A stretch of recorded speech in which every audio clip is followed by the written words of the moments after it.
इंसान की रूह कैसे निकाली जाती है, आइए जानते हैं। जब रूह निकलती है तो इंसान का मुंह खुल जाता है। होंठ किसी भी कीमत पर आपस में चिपके हुए रह नहीं सकते। रूह पैर से खींचती हुई ऊपर की तरफ आती है। जब फेफड़ों और दिल तक रूह खींच ली जाती है और इंसान सांस एक ही तरफ यानी बाहर ही चलने लगती है, ये वो वक्त होता है जब चंद लम्हों में इंसान शैतान और फरिश्तों को दुनिया में अपने सामने देखता है। एक तरफ इब्लीस उसके कान में कुछ मशवरे देता है तो दूसरी तरफ उसकी जबान उसके अमल के मुताबिक कुछ अल्फाज अदा करना चाहती है। अगर इंसान नेक हो तो उसका दिमाग उसकी जबान को कलमा शहादत की हिदायत देता है। अगर इंसान काफिर हो, बेदीन, मुशरिक या दुनिया परस्त होता है तो उसका दिमाग कंफ्यूजन और एक अजीब हैबत का शिकार होकर शैतान के मशवरे की पैरवी करता है और बहुत ही मुश्किल से कुछ अल्फाज जबान से अदा करने की भरपूर कोशिश करता है। यह सब इतनी तेजी से होता है कि दिमाग को दुनिया की फजूल बातों को सोचने का मौका ही नहीं मिलता।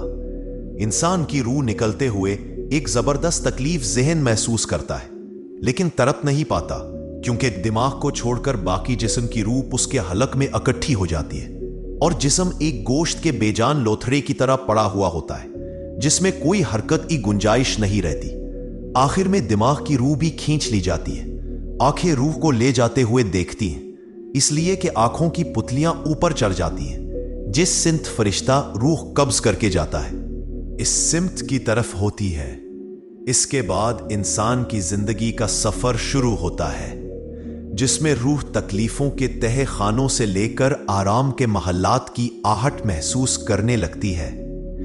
जैसा कि इससे वादा किया गया है, जो दुनिया से गया वापस कभी लौटा नहीं, सिर्फ इसलिए कि क्योंकि उसकी रूह आलमे बरज़ख का इंतजार कर रही होती है जिसमें उसका ठिकाना दे दिया जाएगा।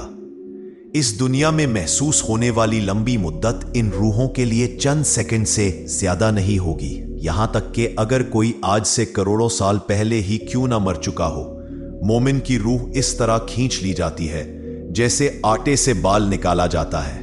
गुनहगार की रूह खारदार दरख्त पर पड़े सोती कपड़े की तरह खींची जाती है। अल्लाह सुब्हानहू ताला हम सबको मौत के वक्त कलमा नसीब फरमाकर आसानी के साथ रूह कब्ज फरमा और नबी पाक सल्लल्लाहु अलैहि वसल्लम का दीदार नसीब फरमा। आमीन या रब्बुल आलमीन। इन्फॉर्मेशन वाली वीडियो देखने के लिए लाइक, शेयर, सब्सक्राइब करें।